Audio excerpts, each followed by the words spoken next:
Hi, I'm Thom Bettridge, and this is my source material. Okay, so your producers were like, hey, are there any like magazines we can get you? I was like, I'd really like the first issue of Joe's magazine, which was like this magazine Joe McKenna, who's like one of the most legendary stylists in history, made. And it was like unbound, so like this is just like folded paper. And the cover is this like amazing painting of a sort of Renaissance woman smoking a cigarette, I guess. It's like so fashion and it's so chic. This kind of a text layout I think is incredible. Marc Jacobs in conversation with Polly Mellon, Carleen Surf. I don't know, I think Joe's is an amazing example of like how a magazine can really be almost a way of thinking out loud.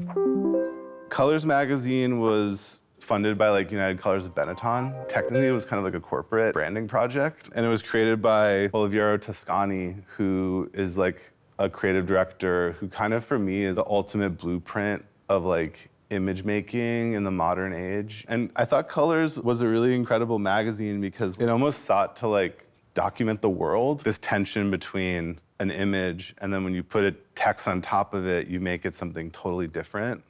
And that's really like the core principle of magazine making. National Geographic like went to art school and was like on acid. This is a magazine, they were handing these out at this like retrospective exhibition they did for Demna at the Balenciaga HQ, like right before he left there. It was such a perfect like expression of like his thesis. The magazine takes after the glossy like People magazine kind of printing, and even the graphic design very much refers to that kind of like mass market thing, but then inside of it you have like this really thoughtful exhibition catalog, actually kind of rigid and like very Swiss looking in a lot of ways. They had a stack of them there and I was like, this is like 032C, issue 33, 2017. Frank Ocean, shot by my friend Petra Collins, styled by my friend Mel Ottenberg, who was the fashion director at the time. I just really love the cover story of this magazine because it kind of like encapsulates this sort of teenage wasteland feeling. Frank has become such a mythical figure since then. It's one of those things that like I feel like really ages interestingly with time.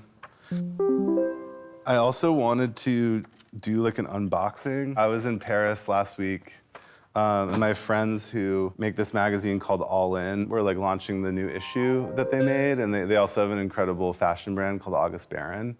And it was funny because when I was teaching at Central St. Martin's earlier this year, all the students, when I asked them like what their favorite magazine was, they all said All In magazine. It's such an obscure, kind of like niche publication. Something that really resonated with the students was this kind of like material quality to it. It comes in this box, there's like confetti in it. When you think about people's fatigue with the digital world, print is very much a way to kind of like counter that. I like to think about print in like the most tactile terms possible. Obviously, like they have a lot of freedom being kind of like a boutique publication to do crazy printing techniques and stuff. It's like so fun kind of like parsing through this imagery and like, having to kind of go through it in this funny way because it's not bound and stuff. It's just like a really great expression of like what I think like the power of like magazines is today.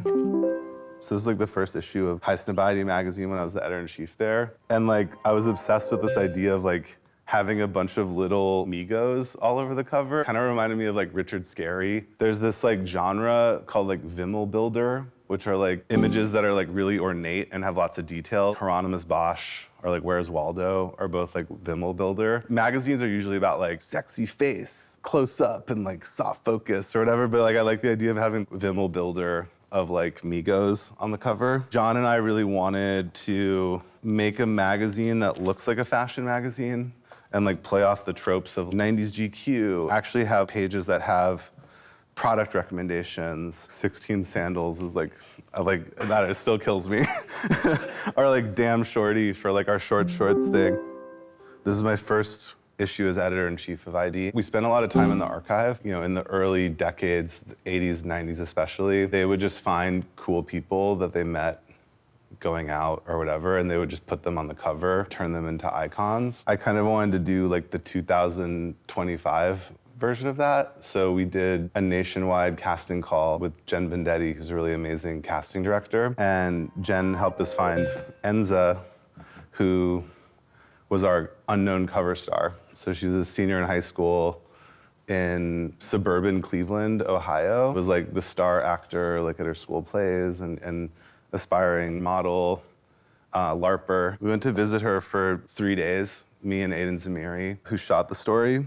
And we spent just like the first day just like hanging out and like seeing like her world and like where she goes with her friends. On the shoot days, we like shot her like in her environment, in her room, in her living room. This picture was like at the drama club that she's in school. So this was like a really special magazine for me because it was sort of like about this idea of like the reference system. I got really down a rabbit hole in like the ID history, and like so much of the stuff in here is a reflection of that nerd out session. This is the second issue I did of ID. I was really into the idea of ID being a youth culture magazine, but I was like, what's more youth culture than a baby?